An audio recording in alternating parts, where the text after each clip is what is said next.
हम लोग जो आने के लिए हमारे साथी और पूरी टीम आ रही थी, रोक दिया गया। ये भारतीय जनता पार्टी मोदी की सरकार जो है बड़ी साजिशन जो है, न खेती की बात करे न किसानी की बात करे, केवल अडानी और अंबानी की बात कर रही है। जो जिस जमींदारी व्यवस्था को, जिस जमींदार को खत्म करने के लिए इतना बड़ा देश के अंदर जो है उन्मूलन चला, जब उनके मंत्री बोल रहे हैं कि जुमला था, जब इनके प्रधानमंत्री झूठ बोलते हैं, मुख्यमंत्री झूठ बोलते हैं, केंद्रीय मंत्री झूठ बोल रहे हैं कि जुमला है, अच्छे दिन आने वाले हैं, यही तो है कि अच्छे दिन का परिणाम। ये सरकार वोट डालो, शासन करो। मैं जेल जाने को तैयार हैं, जेल जाने को तैयार हैं। सबसे बड़ी चीज़ किसानों को हक मिले, कानून रद्द कर हम लोग को जेल भेज। लगभग 60% आबादी वो कृषक समाज से ताल्लुक़ रखती है, कमेरे वर्ग के लोग हैं। चरण सिंह जी ने एक बड़ा काम यह किया उत्तर प्रदेश में कि भूमि सुधार के लिए बहुत ज़ोरदार पहल की, और जब वो छोटे छोटे किसानों के लिए, छोटी जोत के जो किसान थे उनके लिए काम कर रहे थे, तो 25,000 पटवारियों ने एक मुश्त इस्तीफा दिया कि हर खेत को पानी, हर हाथ को काम, हर तन पर वस्त्र, हर सर पर मकान।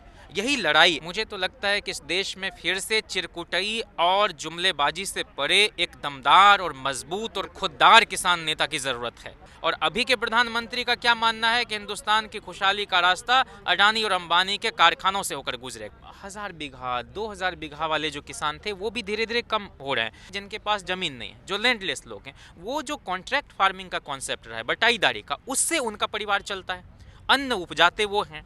और इस देश में संसोपा के ज़माने से क्या नारा था कि जो ज़मीन को जोते है वो ज़मीन का मालिक है, जुल्म करो मत, जुल्म सहो मत, जीना है तो मरना सीखो, कदम कदम पर लड़ना। बोलता है नेशनल दस्तक आ जाता है और उसमें देख लेता है कि अच्छा आज का ये वीडियो है, अच्छा आज टिकारी बॉर्डर पर गए, आज जो है आप गाजीपुर बॉर्डर पर हैं, आज सिंगू बॉर्डर पर हैं। तो वो लोग देख रहे हैं कि अरे भाई ये तो 3 बड़ी लड़ाई है। एक तो MSP की लड़ाई है, दूसरा कॉन्ट्रैक्ट फार्मिंग में जो ये तब्दीली कर रहे हैं उसकी लड़ाई है कि किसी को भी आप ज़मीन दे दो। तीसरा जो सबसे बड़ा गुलामी वाला कानून इन्होंने बनाया है कि आवश्यक वस्तु की सूची से जो प्रमुख खाद्यान्न है, गेहूं है, मकई है, चावल है, उसको बाहर कर दिया तो होगा क्या? कालाबाजारी होगी। ये गेहूं उगाने वाले लोग कौन हैं?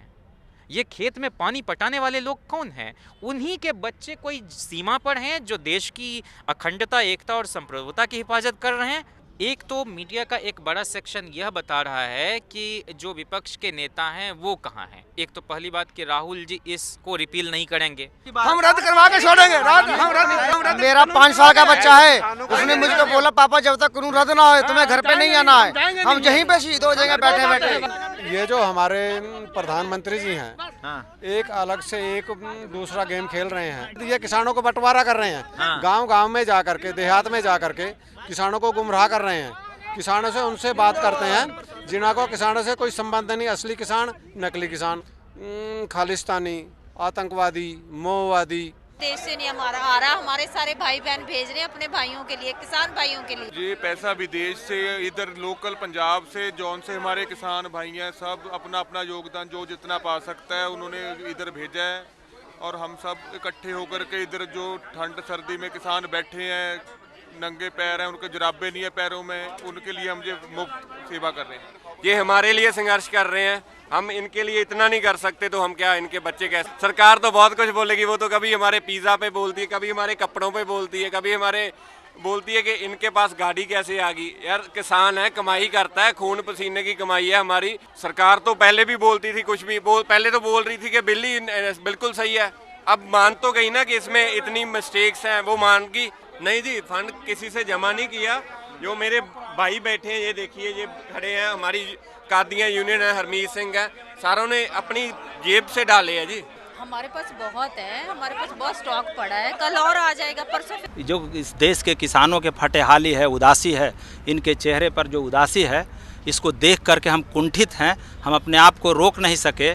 और जो गूंगी बहरी सरकार है वह लगातार किसानों के आंदोलन को तरह तरह बात कह के, आप तो देख रहे हैं कि ज़बरदस्ती इनकी सरकार बनती है। कहाँ हैं वो मीडिया के साथी लोग जो इनके चेहरे पे जो उदासी है उसको नहीं दिखा रहे हैं? इस देश के प्रधानमंत्री को, इस देश के तानाशाह लोगों को, देश के बेईमान प्रधानमंत्री से हम मांग करते हैं कि यह देश के किसानों के ऊपर जो काला कानून थोपा गया है इसको वापस करो। जब ये लोग कह रहे हैं कि हमको लाभ नहीं मिलने वाला है, फिर आप कानून क्यों बना रहे हैं? आप कानून बना रहे हैं अडानी के लिए, अंबानी के लिए। ये जितना भी आप कानून ला रहे हैं, ये किसान इस देश के और फटेहाल होंगे। अगर भाजपा के झंडा लेके बैठे होते तो ये लोग माने तकलीफ नहीं होती उनको, हैं? ये तो किसान के झंडा लेके बैठे हुए हैं।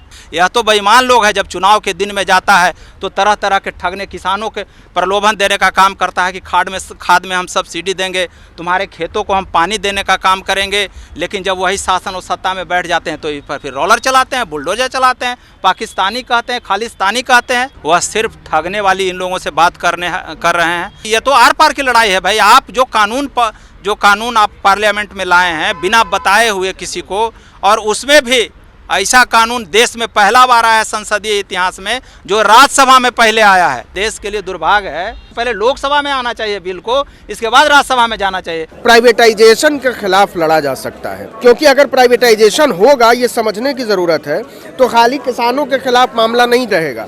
सबसे ज्यादा इसकी मार दलितों पर पड़ने वाली है, उससे ज्यादा मार पिछड़ों पर पड़ने वाली है, आपकी नौकरी पर पड़ने वाली है।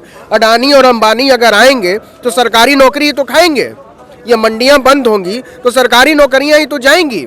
और ये एक चोर रास्ता तैयार किया गया है। सरकार दरअसल गलतफहमी में थी, उसको लग रहा था कि वो चुपके से कानून ले आएगी और राज्यसभा में कैसे पास कराया ये सब समूची दुनिया जान, लेकिन सरकार फंस गई है।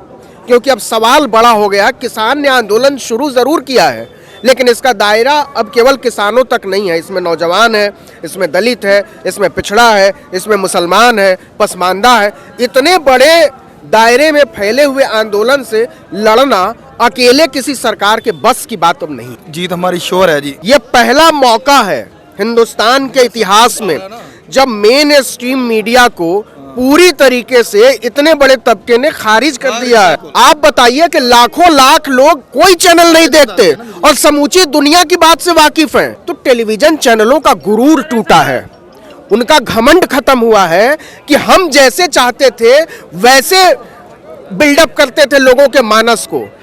खत्म है। जो जिसको आप मीडिया कह रहे हैं ना, वो मीडिया इतने बड़े जमावड़े में एग्जिस्ट ही नहीं करता है, वो कोई नहीं है। इस आंदोलन से एकता आई है कि लड़ा जा सकता है। किसानों के मूवमेंट से पहले हर एक आदमी यह सोचता था कि हम नहीं लड़ सकते नरेंद्र मोदी से, हम नहीं लड़ सकते अमित शाह से। लिखने में डर लगता था, बोलने में डर लगता था, पढ़ने में डर लगता था। ये डर खत्म हो गया है। टेलीविजन पर बिल्कुल भरोसा नहीं है। हम लोगों ने अपना अखबार निकाल लिया है, ट्रैक्टर से ट्विटर तक। ये सोशल मीडिया नहीं है, यही मेन स्ट्रीम मीडिया है। ये मेन स्ट्रीम मीडिया जिसको आप कह रहे हैं ना, जिसको नेशनल मीडिया, कभी मेन स्ट्रीम मीडिया, कभी टीवी चैनल, वो मीडिया है ही नहीं। जिस मीडिया में किसान नहीं है, जिस मीडिया में मुसलमान नहीं है, जिस मीडिया में दलित नहीं है, जिस मीडिया में पिछड़ा नहीं है, जिस मीडिया में बेरोजगार नहीं है, वो मीडिया किस टापू का मीडिया है? मीडिया मतलब क्या? हमारे और आपके बीच एक पुल है ना, वो मीडिया तो पुल तोड़ता है। उनका चेहरा अगर पहचान में आ जाए तो वो भागने लग रहे हैं। ये नौबत क्यों आई है? ये किसान है, कोई क्रिमिनल थोड़ी है। जियो मार्ट पे आटा बेचना शुरू कर दिया जियो ने। और ये जो आपने देख रहे हैं ना पढ़ा हुआ, ये जो पढ़ रहे हैं एमएसपी के, बिल्कुल सही लिखा हुआ है। अगर सब कुछ प्राइवेटाइज ही करना है सरकार ने, तो फिर एमएसपी को कानून क्यों नहीं बना देती? ये किसानों के विरुद्ध है सरकार। आप क्या चाहते हो? मोदी की इज्जत हो या मोदी से डरे?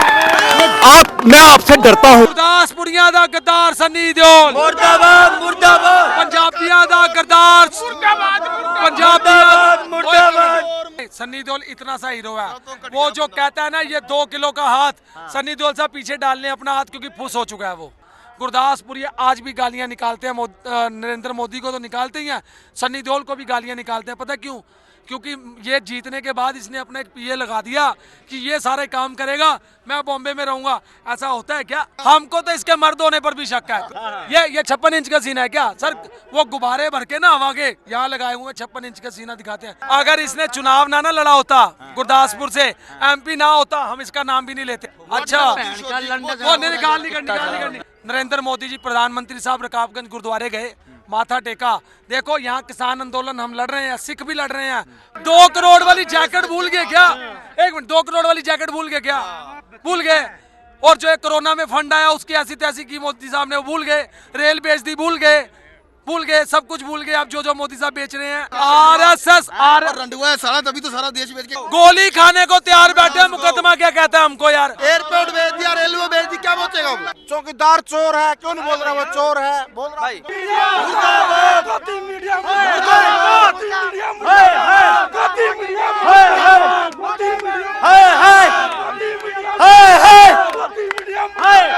पंजाब की श्रोमणी अकाली दल बादल में सुखबीर सिंह बादल को, प्रकाश सिंह बादल को और बीबा जी को भी कहना चाहते हैं, आपने जो पंजाबियों के साथ गद्दारी की है, गिन के बदले हम आपसे आने वाले समय में लेंगे। आंदोलन खत्म हो लेने दीजिए। नेशनल दस्तक की आपसे गुजारिश है कि अगर इसको बचाना चाहते हैं तो नेशनल दस्तक को सब्सक्राइब करने के लिए रेड कलर के सब्सक्राइब बटन को दबाएं, फिर बेल आइकन की घंटी दबाएं। नेशनल दस्तक को बचाने के लिए बहुत जरूरी है कि हर खबर को शेयर करें, लाइक करें, कमेंट जरूर करें।